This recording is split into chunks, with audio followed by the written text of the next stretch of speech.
Hi friends, ಎಲ್ಲರಿಗೂ ನಮಸ್ಕಾರ. ಬನ್ನಿ ಫ್ರೆಂಡ್ಸ್, ನೀನಿರಲು ಜೊತೆಯಲ್ಲಿ ಸೀರಿಯಲಿನ ಇವತ್ತಿನ ಸಂಚಿಕೆಯಲ್ಲಿ ಏನಾಗ್ತಿದೆ ಅಂತ ನೋಡ್ಕೊಬರೋಣ.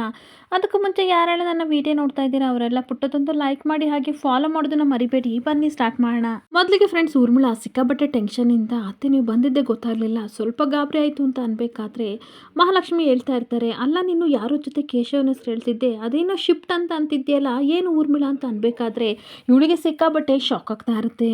ಹಾಗೆ ಊರ್ಮಿಳಾ ನಾಟಕ ಮಾಡ್ಕೊಂಡು ಹೇಳ್ತಾ ಇರ್ತಾಳೆ, ಅದು ಕೇಸ್ ಆಫ್ ಡೆಲಿವರಿ ಅಂತ ಮ್ಯಾನೇಜರ್ ಹತ್ರ ಹೇಳ್ತಾ ಇದ್ದೆ, ಕೃಷ್ಣ ಬೇರೆ ಇಲ್ವಲ್ಲ, ಅವ್ರಿಗೆ ಅರ್ಥ ಆಗಲ್ಲ, ಅದಕ್ಕೆ ಅದನ್ನು ವಿವರವಾಗಿ ಹೇಳ್ತಾ ಇದ್ದೆ ಅತ್ತೆ ಅಷ್ಟೇ ಅಂತ ಅಂದಾಗ, ಓ ಅಷ್ಟೇನಾ, ನನಗೇನು ಕೇಶವನ ಶಿಫ್ಟ್ ಮಾಡಿನ ರೀತಿ ಕೇಳಿಸ್ತು ಕಣಮ್ಮ, ಯಾವಾಗಲೂ ಕೇಶವನ ದಾನದಲ್ಲಿ ಇರ್ತೀನಲ್ವ, ಅದಕ್ಕೆ ಆ ರೀತಿ ಕೇಳಿಸ್ತು ಅಂತ ಮಹಾಲಕ್ಷ್ಮಿ ಹೇಳ್ತಿರ್ಬೇಕಾದ್ರೆ, ಏನಿಲ್ಲ ಅತ್ತೆ ಇನ್ನೇನು ಆಡಿಟಿಂಗ್ ಶುರುವಾಯ್ತಲ್ಲ, ಕೇಸ್ ಫೈಲಲ್ಲೂ ಸಹ ಸರಿಯಾಗಿ ಶಿಫ್ಟ್ ಮಾಡಿ ಅಂತ ಹೇಳ್ತಾ ಇದ್ದೆ ಅಷ್ಟೇ ಅಂತ ಊರ್ಮಿಳಾ ಡ್ರಾಮಾ ಮಾಡ್ತಾ ಇರ್ತಾಳೆ. ಹಾಗೆ ಮಹಾಲಕ್ಷ್ಮಿ ಅವರು ಹೇಳ್ತಾ ಇರ್ತಾರೆ, ನೋಡಮ್ಮ ಯಾವಾಗಲೂ ದೊಡ್ಡ ಮಗನ ಚಿಂತೆಲಿ ಇರ್ತೀನಲ್ಲ, ಅವ್ನ ಚಿಂತೆಯಿಂದ ನನಗೆ ಹೊರಗಡೆ ಬರೋಕ್ಕೆ ಆಗ್ತಿಲ್ಲ, ಇದೇ ಸಾಕ್ಷಿ ಅಂತ ಹೇಳ್ತಿರ್ಬೇಕಾದ್ರೆ, ನಾನೇನು ಖುಷಿಯಾಗಿದ್ದೀನಿ ಅಂತ ಅಂದ್ಕೊಂಡಿದ್ದೀರಾ ಅತ್ತೆ, ಕೆಲವೊಮ್ಮೆ ಏನನ್ಸುತ್ತೆ ಗೊತ್ತಾ, ಕೇಶವ್ ಇಲ್ದಿದ್ದೆ ನನ್ನ ಜೀವನ ಅರ್ಧಕ್ಕೆ ನಿಂತೋಗಿದೆ ಅಂತ ಅನಿಸುತ್ತೆ ಅಂತ ತುಂಬ ಬೇಜಾರಿಂದ ನೊಂದ್ಕೋತಾ ಇರ್ತಾಳೆ.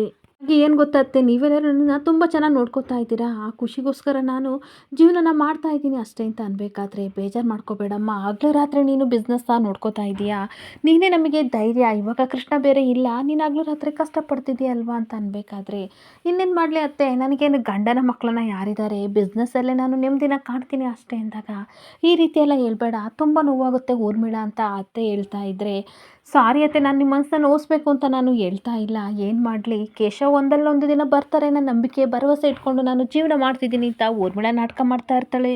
ಹಾಗೆ ಅವ್ರು ಸಿಕ್ಕ ಮೇಲೆ ಖಂಡಿತ ನಾವಿಬ್ಬರು ಖುಷಿ ಖುಷಿಯಾಗಿ ಸಂಸಾರ ಮಾಡ್ತೀವಿ ಅಂತ ಅಂದ್ಕೊಂಡಿದ್ದೀನಿ, ಇದೆಲ್ಲ ಕನಸು ನನಸಾದರೆ ಎಷ್ಟು ಚೆನ್ನಾಗಿರುತ್ತೆ ಅಲ್ವಾ ಅತ್ತೆ ಅಂತ ಊರ್ಮಿಳಾ ಹೇಳ್ತಿರ್ಬೇಕಾದ್ರೆ, ಹೌದಮ್ಮ ಖಂಡಿತ ಕೇಶವ ಒಂದಲ್ಲ ಒಂದು ದಿನ ಸಿಗ್ತಾನೆ, ಆ ನಂಬಿಕೆ ನನಗೂ ಇದೆ, ಅವ್ನು ಯಾರಿಗೂ ಸಹ ಕೆಟ್ಟದನ್ನು ಬಯಸಿದ್ದನಲ್ಲ, ದೇವರು ಖಂಡಿತ ಅವನನ್ನ ಕಾಪಾಡ್ತಾನೆ, ಖಂಡಿತ ನೀವಿಬ್ಬರು ಸಂಸಾರ ಮಾಡೇ ಮಾಡ್ತೀರಾ, ನೊಂದ್ಕೋಬೇಡ ಅಂತ ಅಂದಾಗ ಇವಳು ಸಿಕ್ಕಾಬಟ್ಟೆ ಡ್ರಾಮಾ ಮಾಡಿಕೊಂಡು ಈ ಕಡೆ ಸೈಡು ತಿರುಗಿ ಕಣ್ಣೀರು ಹಾಕೋ ರೀತಿ ನಾಟಕ ಮಾಡ್ತಾ ಇರ್ತಾಳೆ.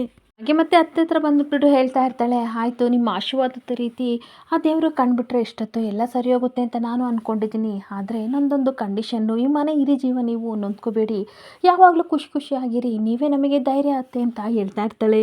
ಹಾಗೆ ಮತ್ತೆ ಊರ್ಮಿಳಾ ಹೇಳ್ತಾ ಇರ್ತಾಳೆ, ನೋಡಿ ಅತ್ತೆ ಟೈಮ್ ಆಗಿದೆ ಹೋಗಿ ಮಲ್ಕೊಳ್ಳಿ ಅಂತ ಅಂದಾಗ, ಸರಿನಮ್ಮ ನಾನು ಹೋಗ್ತೀನಿ, ನೀನು ಸಹ ಹಾಲು ಕುಡಿದು ಮಲ್ಕೋ, ತುಂಬ ಟೆನ್ಷನ್ ಮಾಡಿಕೊಂಡು ಸ್ಟ್ರೆಸ್ ತೊಗೊಂಡು ಕೆಲಸ ಮಾಡಬೇಡ, ಕೆಲಸ ನಾಳೆನೂ ಮಾಡ್ಬೋದು ಹುಷಾರು ಅಂತ ಹೇಳಿ ಹೊರಟೋಗ್ತಿರ್ಬೇಕಾದ್ರೆ, ಓ ಮೈ ಗಾಡ್, ಸ್ವಲ್ಪ ಯಾಮಾರಿದ್ರು ಸಹ ನನ್ನ ವಿಷಯ ಎಲ್ಲ ಗೊತ್ತಾಗ್ತಿತ್ತು, ಇನ್ಮೇಲೆ ನೆಗ್ಲಿಜೆನ್ಸಿ ಮಾಡಬಾರ್ದು, ನಾನು ತುಂಬ ಕೇರ್ಫುಲ್ಲಾಗಿರಬೇಕು ಅಂತ ಚಕ್ರಿಗೆ ಕಾಲ್ ಮಾಡಿ ಹೇಳ್ತಾ ಇರ್ತಾಳೆ, ನಮ್ಮ ಹತ್ರ ಟೈಮ್ ಇಲ್ಲ, ಆದಷ್ಟು ಬೇಗ ಕೇಶವನ ಅಲ್ಲಿಂದ ಶಿಫ್ಟ್ ಮಾಡು ಚಕ್ರಿ ಅಂತ ಹೇಳ್ತಾ ಇರ್ತಾಳೆ.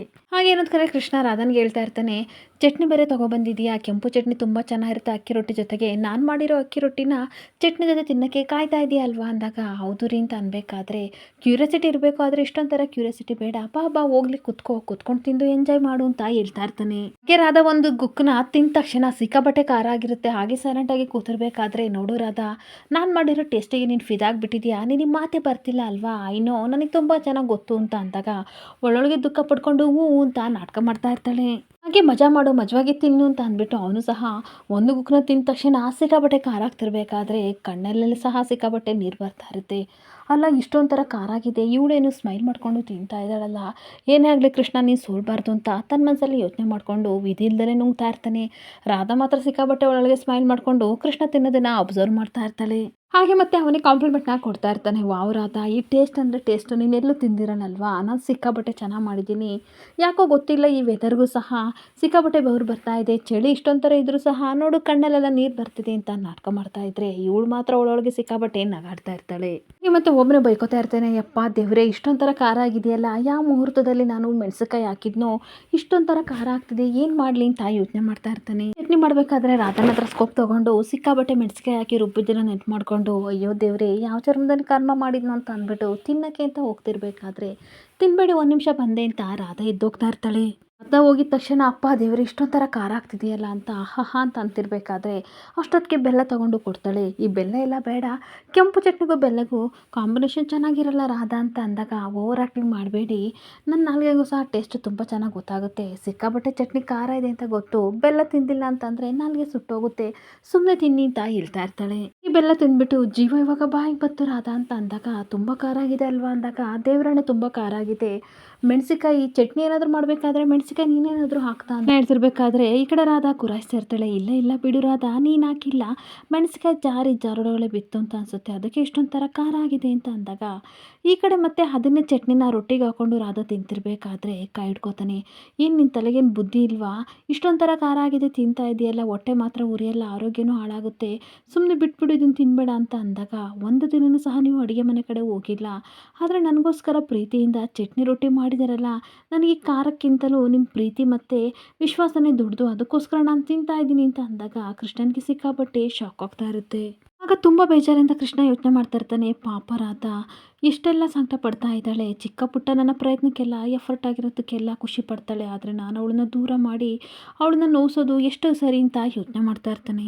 ಈ ಮತ್ತೆ ಅದನ್ನು ತಿನ್ನೋಕೆ ಹೋಗ್ತಿರ್ಬೇಕಾದ್ರೆ ಒಂದು ನಿಮಿಷ ರಾಧ ಬರ್ತೀನಿ ಅಂತ ಅಂದ್ಬಿಟ್ಟು ತುಪ್ಪ ಮತ್ತು ಬೆಲ್ಲ ತಂದುಬಿಟ್ಟು ಇದ್ರ ಜೊತೆಗೆ ಇದನ್ನು ತಿನ್ನು ಅಂತ ಅಂದಾಗ ಇದೇನು ಇವರೇ ಬೆಲ್ಲ ಮತ್ತು ತುಪ್ಪದಲ್ಲಿ ರೊಟ್ಟಿ ತಿಂತಾರ ಅಂತ ಅಂದಾಗ ಹೌದು ರಾಧಾ, ನಾನು ಕಾಲೇಜಿಗೆ ಹೋಗ್ತಿರ್ಬೇಕಾದ್ರೆ ಮಲ್ನಾಡ್ ಸೈಡ್ ಇದೇ ರೀತಿ ತಿಂತಿದ್ರಂತೆ, ಇದು ಒಂದು ಸ್ಪೆಷಲ್ ಡಿಶ್ ಅಂತೆ, ನನ್ನ ಫ್ರೆಂಡ್ ಕೊಡ್ತಾ ಇದ್ದ, ಟೇಸ್ಟ್ ಮಾಡಿ ಹೇಳು ಅಂತ ಅಂದ್ಬಿಟ್ಟು ಪ್ರೀತಿಯಿಂದ ತಿನ್ನಿಸ್ದಾಗ ರಾಧನಿಗೆ ಸಿಕ್ಕಾಪಟ್ಟೆ ಖುಷಿ ಆಗ್ತಿರುತ್ತೆ. ಹೌದು ಇವರೇ ತುಂಬ ಅಂದರೆ ತುಂಬ ಚೆನ್ನಾಗಿದೆ, ನಿಮ್ಮ ಥರ ಸ್ವೀಟ್ ಆಗಿದೆ ಅಂತ ಅಂದಾಗ ಹತ್ರ ಬಾಯಿನಿಂದ ಕರೆದ್ಬಿಟ್ಟು ಇಲ್ಲ ಇಲ್ಲ ಇದು ನಮ್ಮ ಥರ ಖಾರ ಆಗಿದೆ, ಆದರೆ ಇದು ಮಾತ್ರ ನಿಮ್ಮ ಥರ ಸ್ವೀಟ್ ಆಗಿದೆ ನೋಡು ಅಂತ ಅಂದಾಗ ಇಬ್ಬರು ನಗಾಡ್ತಾ ಇರ್ತಾರೆ.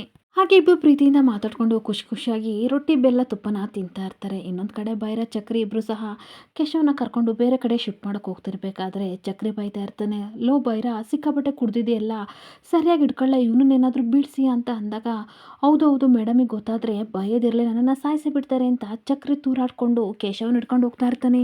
ಹಾಗೆ ಅಂತೂ ಇಂತೂ ಕೇಶವನ ಗಾಡಿ ಒಳಗೆ ಶಿಫ್ಟ್ ಮಾಡ್ತಾ ಇರಬೇಕಾದ್ರೆ ಅವನು ಬಾಯೊಳಗೆ ಬಟ್ಟೆ ತುರುಕಿರ್ಬೇಕಾದ್ರೆ ಹ್ಞೂ ಅಂತ ಅನ್ಬೇಕಾದ್ರೆ ಏ ಗಡವ ಸುಮ್ಮನೆ ಬಿದ್ಕೋ, ಮೇಡಮ್ ನನ್ನನ್ನು ಉಸಿರು ನಿಲ್ಲಿಸ್ಬಿಡ್ತಾರೆ ಅಂತ ಹೇಳ್ತಾ ಇದ್ರೆ ಬೈರ ಬೇಗ ಬೇಗ ಹೋಗೋಣ ಇಲ್ಲಿಂದ, ಏನಾದರೂ ಇಲ್ಲಿ ಬಂದಿರೋ ಕೃಷ್ಣ ಮತ್ತು ರಾಧಾ ನೋಡಿದರೆ ನಮ್ಮ ಉಸಿರನ್ನ ನಿಲ್ಲಿಸ್ಬಿಡ್ತಾರೆ, ನಡೆಯೋ ಗಾಡಿ ತೆಗಿಯೋ ಬೇಗ ಅಂತ ಹೇಳ್ತಾ ಇರ್ತಾನೆ.